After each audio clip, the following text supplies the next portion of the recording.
Shalom alaihim, Bapak Ibu dan saudara-saudara sekalian yang dikasihi Tuhan Yesus Kristus.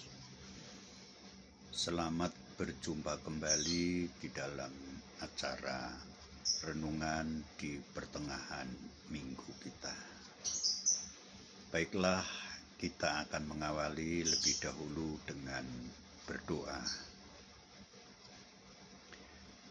Ya Tuhan, Bapa Allah kami di dalam surga, di dalam nama Yesus Kristus, Gembala Agung dan Juru Selamat kami bersyukur kepada Tuhan, karena sampai pada saat ini, kasih Tuhan, perlindungan Tuhan, pemeliharaan Tuhan, dan pimpinan Tuhan, terus kami rasakan.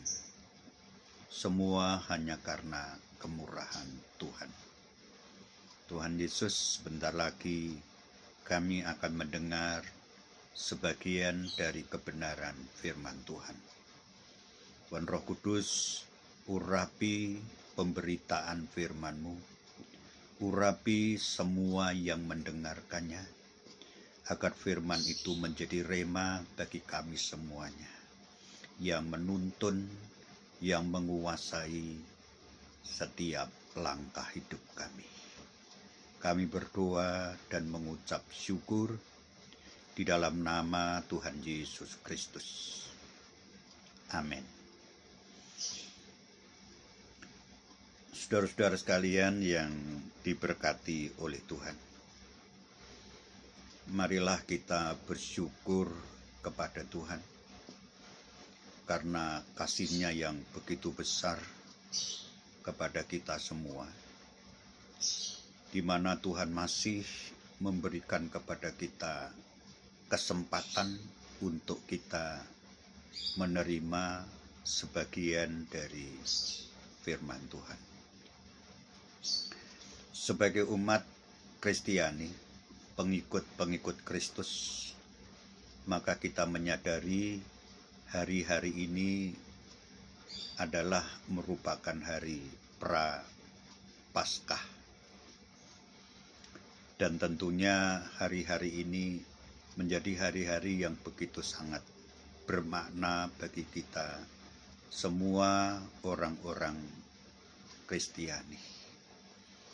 Kita mempersiapkan hati kita, mempersiapkan hidup kita untuk kita bersekutu di dalam penderitaan Kristus, karena Dia telah rela untuk berkorban, menyerahkan seluruh hidupnya, dijadikan dosa bagi kita manusia yang berdosa. Pada hari Jumat Agung nanti kita mengadakan ibadah khusus di dalam rumah Allah, dalam rangka untuk memperingati pengorbanan Kristus yang besar dalam menebus dosa-dosa manusia. Dan ibadah pada hari Jumat nanti akan disertai dengan perjamuan kudus. Bapak, Ibu, dan saudara-saudara sekalian yang dikasihi oleh Tuhan, berkaitan dengan itu, maka kita bersama-sama sebagai manusia tidak luput dari kesalahan, tidak luput dari pelanggaran-pelanggaran yang kita lakukan, sehingga kita sebagai orang-orang yang disebut orang berdosa. Tetapi bagaimana sulitnya seseorang itu untuk mengakui dosa dalam dirinya, mengakui bahwa dirinya sebagai orang bersalah. Dan karena manusia tidak dengan sungguh-sungguh mau perfeksi dalam dirinya, tetapi menganggap dirinya adalah orang yang benar, orang yang baik, dan orang lainlah yang bersalah dan berdosa. Itulah renungan yang akan saya sampaikan pada kesempatan ini, yang berjudul Bukan Aku, Ya Tuhan. Sebagai ayat dasar, saya ambil dari Matius pasal yang ke-26. Matius pasal yang ke-26 ayat 20 hingga pada ayat yang ke-25. Demikianlah saya bacakan firman Tuhan. Matius pasal 26 ayat 20 hingga ayat yang ke-25. Setelah hari malam, Tuhan Yesus duduk makan bersama-sama dengan ke-12 murid itu. Dan ketika mereka sedang makan, Ia berkata, "Aku berkata kepadamu, sesungguhnya seorang di antara kamu akan menyerahkan aku." Dan dengan hati yang sangat sedih, berkatalah mereka seorang demi seorang kepadanya, "Bukan aku, ya Tuhan?" Ia menjawab, "Dia yang bersama-sama dengan aku mencelupkan tangannya ke dalam pinggan ini, dialah yang akan menyerahkan aku. Anak manusia memang akan pergi sesuai dengan yang ada tertulis tentang dia. Akan tetapi celakalah orang yang olehnya anak manusia itu diserahkan. Adalah lebih baik bagi orang itu sekiranya ia tidak dilahirkan." Yudas yang hendak menyerahkan dia itu menjawab katanya, "Bukan aku ya Rabi?" Kata Tuhan Yesus kepadanya, "Engkau telah mengatakannya." Demikian pembacaan firman Tuhan. Saudara, ada satu jenis permainan yang cukup terkenal. Kemungkinan di antara kita juga pernah untuk melakukannya. Permainan itu dengan sekelompok orang-orang kemudian duduk membentuk suatu lingkaran. Dan ada satu benda yang diberikan kepada seseorang di dalam permainan itu. Kemudian bersamaan itu ada musik yang dibunyikan. Dan aturannya, benda itu harus diberikan kepada orang yang berada di sebelahnya. Di sebelahnya juga memberikannya kepada yang di sebelahnya. Di sebelahnya lagi memberikan kepada yang di sebelahnya.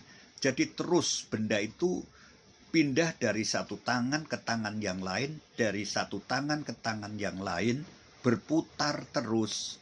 Dan satu saat bunyi-bunyian musik itu akan berhenti.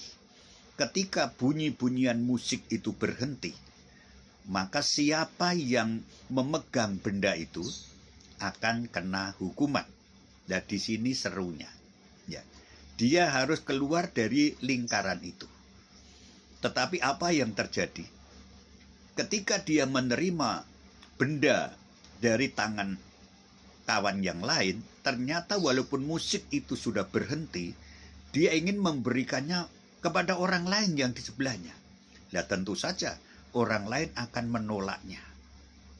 Ya, itulah sebenarnya bukan sekedar permainan, tetapi itu merupakan satu gambaran yang sangat jelas bagaimana manusia ini untuk begitu mudah melemparkan kesalahan itu kepada orang lain.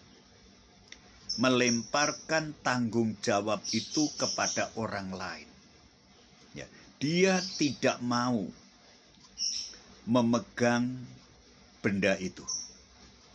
Dia tidak mau dikatakan sebagai orang yang bersalah, sebagai orang yang berdosa, sebagai orang yang melakukan pelanggaran. Dan inilah sebenarnya Bapak, Ibu, dan saudara semua, kecenderungan hampir semua manusia. Selalu melemparkan kesalahan itu kepada orang lain. Dan tidak mau mengakui bahwa dirinya adalah sebagai orang yang berdosa atau sebagai orang yang melakukan pelanggaran ataupun kesalahan dalam bentuk apa saja. Nah, itulah yang hendak kita renungkan bersama pada satu saat pada malam hari.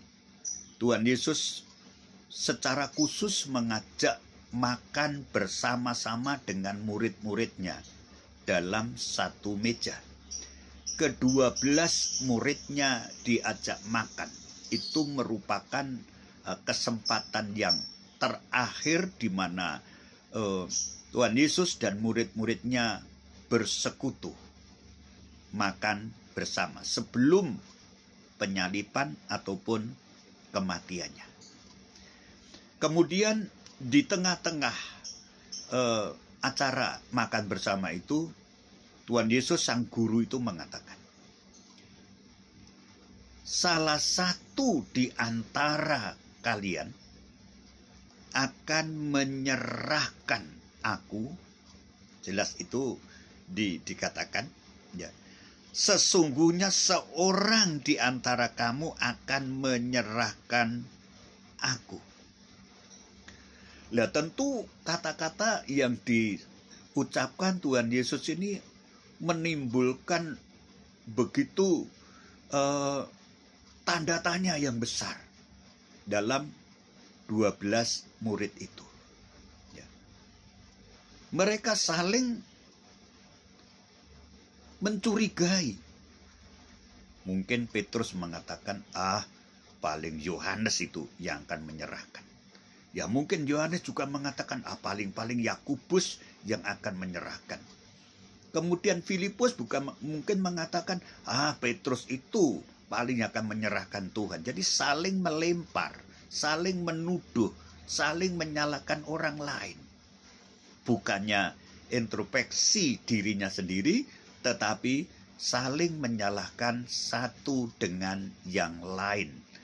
Inilah yang persis sama seperti apa yang kita lihat dalam permainan tadi. Ya. Bahkan Yudas Iskariot sendiri dia mengatakan, bukan aku ya Tuhan. Ya. Petrus juga tentu mengatakan, bukan aku ya Tuhan. Thomas mengatakan, bukan aku ya Tuhan. Kemudian Matius mengatakan, bukan aku ya Tuhan. Kemudian Filipus juga mengatakan, bukan aku ya Tuhan. Kemudian Yohanes mungkin juga mengatakan, bukan aku ya Tuhan.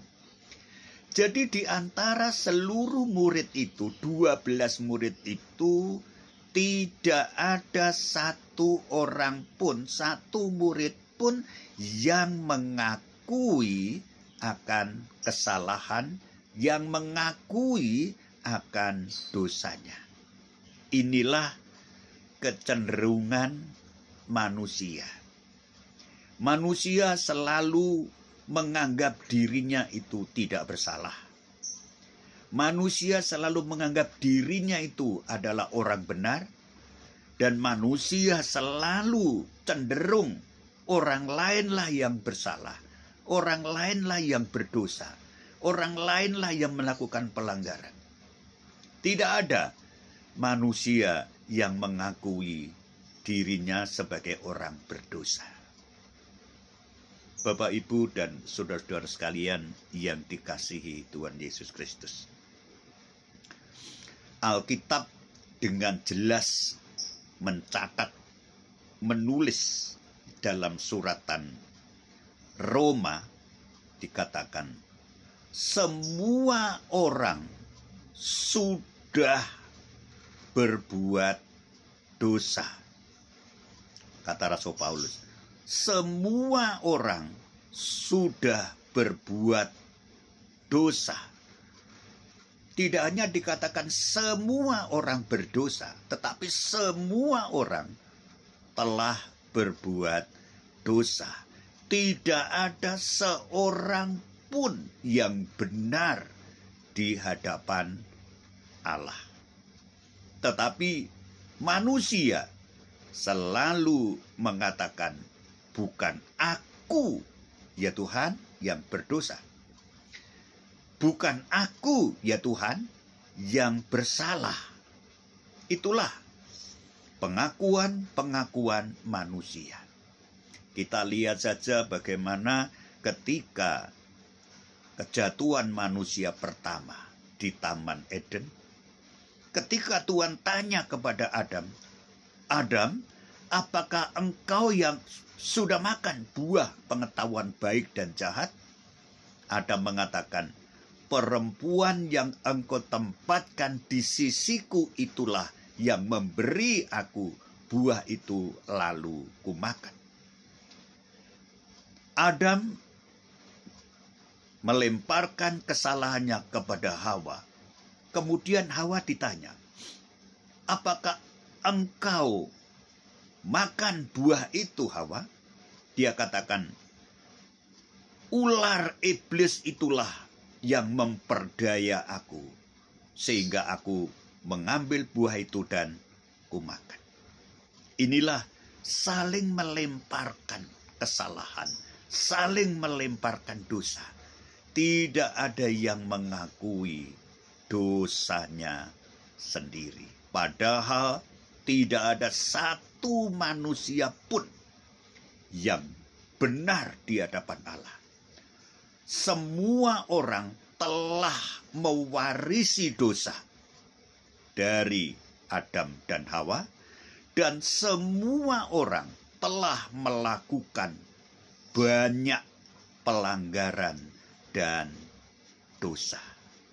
Tetapi puji Tuhan, anugerah yang luar biasa, kasih yang begitu sangat besar dinyatakan oleh pribadinya Tuhan Yesus sendiri. Tuhan Yesus telah turun ke bumi ini dengan satu misi. Anak manusia datang untuk mencari dan menyelamatkan yang hilang.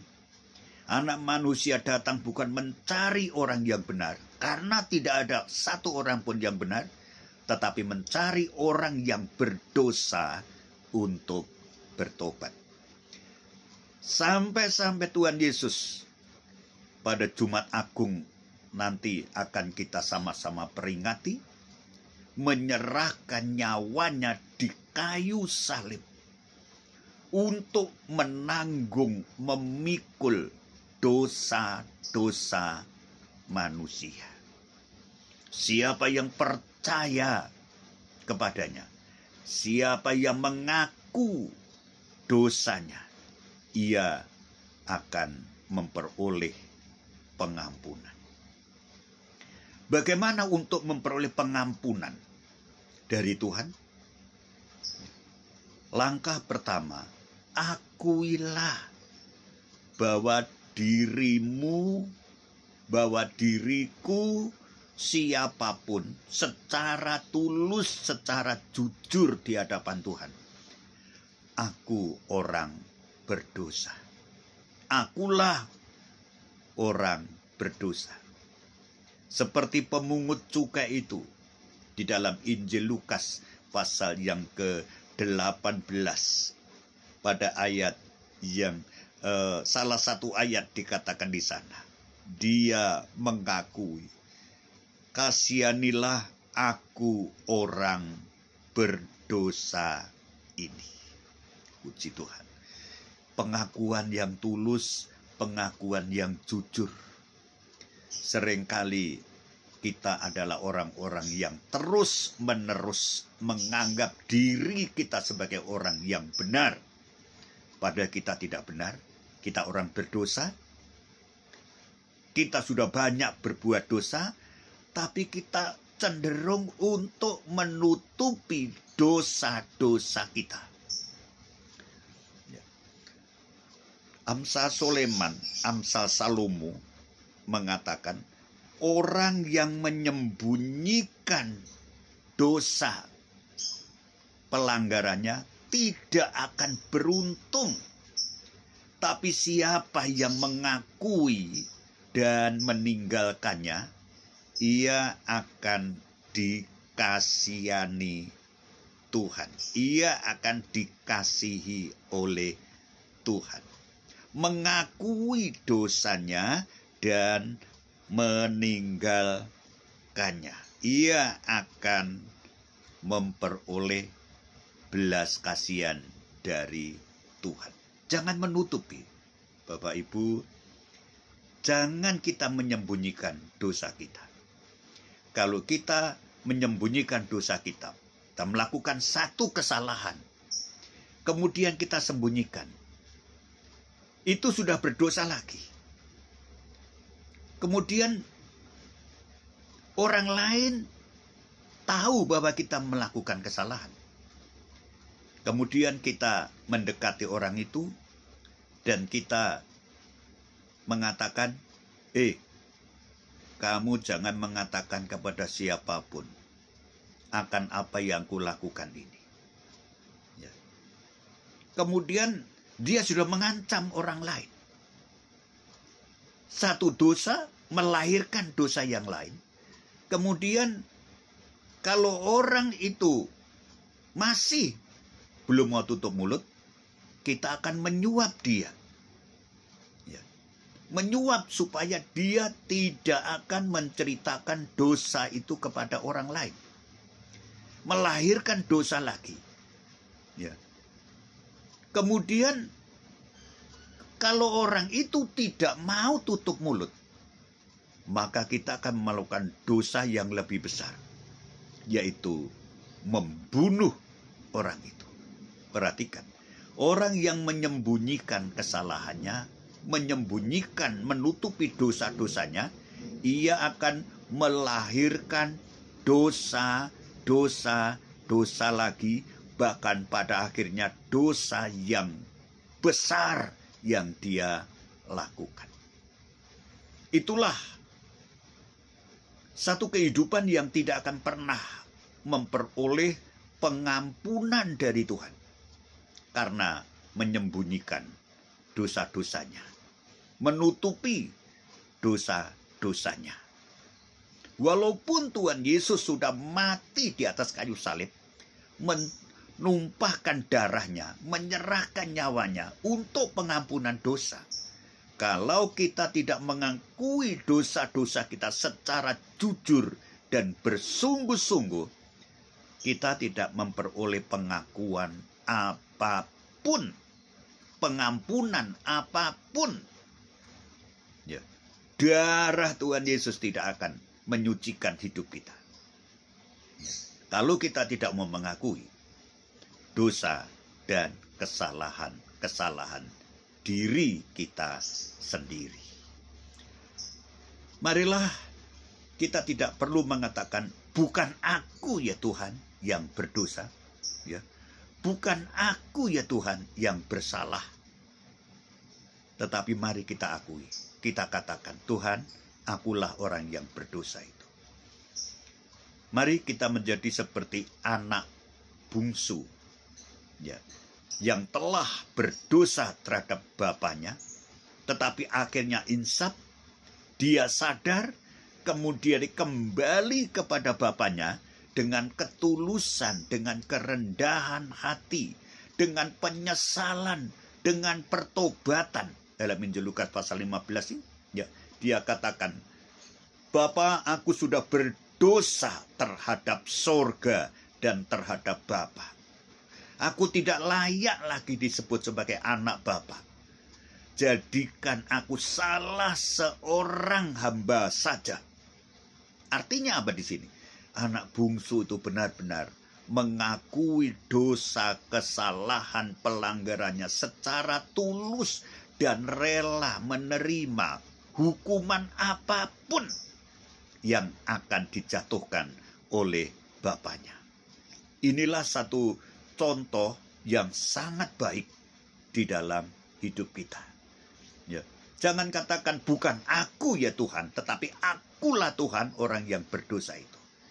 1 Yohanes pada pasal pertama ayat 9. Ya.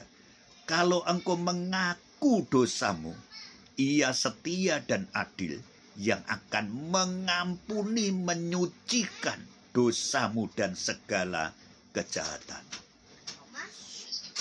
Betapa untungnya, betapa bahagianya kalau kita mau bersikap seperti itu. Ya. Jangan menyembunyikan dosa, jangan menutupi dosa, jangan mengatakan orang lain yang berdosa.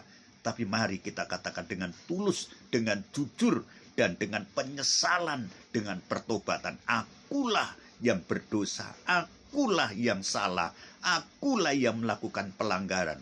Maka pengampunan itu akan terjadi dalam hidup kita. Dan pengampunan itu begitu sangat penting dalam kehidupan kita. Ya. Hal yang kedua, bagaimana untuk mendapatkan pengampunan? Tuhan Yesus memang adalah sumber untuk pengampunan dosa dalam korbannya di kayu salib. Tetapi hal yang kedua juga harus, selain kita mengakui dosa-dosa kita dengan tulus, jujur, dan dengan bertobat, yang kedua, mengampuni orang lain yang bersalah kepada kita. Itu yang dikatakan Tuhan dalam Matius pasal yang ke-6. Ampunilah kesalahan kami seperti kami juga mengampuni kesalahan orang lain.